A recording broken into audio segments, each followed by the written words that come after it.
Hi friends, இன்னைக்கு கேக்கை பார்த்ததுமே கண்டுபிடிச்சிருப்பீங்க. ஒரு பர்த்டே மினி vlog தான் பார்க்க போகிறோம். ஆக்சுவலி இன்னைக்கு வந்து என் ஹஸ்பண்ட்க்கு பர்த்டே. ஸோ அதனால சாப்பிட்டு 12 மணிக்கு கேக் வெட்டலான்னு சொல்லிட்டு ரெடி பண்ணி வச்சுருந்தோம். அவரை ரூம்குள்ளேருந்து சர்ப்ரைஸாக கூப்பிட்டு வரலான்னு நினச்சிட்டு இருந்தோம். ஆனால் அவருக்கு எல்லாமே தெரியும் கேக் தான் வெட்ட போகிறோன்னு சொல்லிட்டு, அதனால தான் அப்படி சிரிச்சிட்டு இருந்தாரு. என் பொண்ணு தான் ரொம்ப வெயிட் பண்ணிட்டு இருந்தா அப்பாக்கு எப்போ கேக் வெட்டுவோன்னு சொல்லிட்டு. கடைசியில் பார்த்தா அவள் தூங்கிட்டா. அவளும் என் சின்ன தங்கச்சியும் தூங்கிட்டாங்க. அவங்க 2 பேரும் எவ்வளோ எழுப்ப ட்ரை பண்ணோம், ஆனால் எழுந்துக்கவே இல்லை.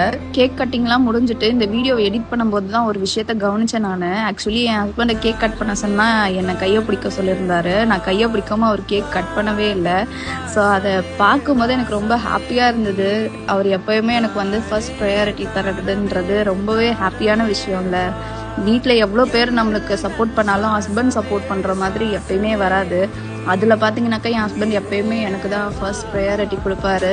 அது எப்படி சொல்கிறதுன்னு தெரியல, ரொம்ப ப்ரௌடாக இருக்கும் எனக்கு. யார்கிட்டயும் என்னை விட்டு கொடுக்க மாட்டாங்க. அந்த விஷயத்தில் ரொம்ப லக்கின்னு தான் சொல்லணும்.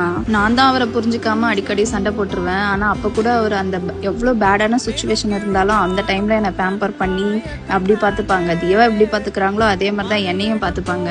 அப்படியே கேக்கெல்லாம் கட் பண்ணிவிட்டு அப்புறம் கொஞ்சம் ஃபோட்டோஸ் வீடியோஸ்லாம் எடுத்துகிட்டு நைட் ஃபுல்லாக ரீல்ஸ் பண்ண ஆரம்பிச்சிட்டோம். என் தங்கச்சி இருந்ததால ரொம்ப ஜாலியாக போச்சு அன்றைக்கி டேவே. அப்புறம் தியா காலையில இருந்து என்னோட கேக் எங்கன்னுட்டு அவ எடுத்து சாப்பிட்டுட்டு இருந்தான். வழக்கம் போல ஏர்லி மார்னிங்காவே அம்மாவும் தங்கச்சி எல்லாமே கிளம்பிட்டாங்க. சரி அன்னைக்கு ஈவினிங் எங்கன்னா போலான்னு பார்த்தோம். சரியான மழை. அதனால வீட்லயே பிரியாணி எல்லாம் வாங்கி சாப்பிட்டு பர்த்டேவை அப்படியே முடிச்சிட்டோம்.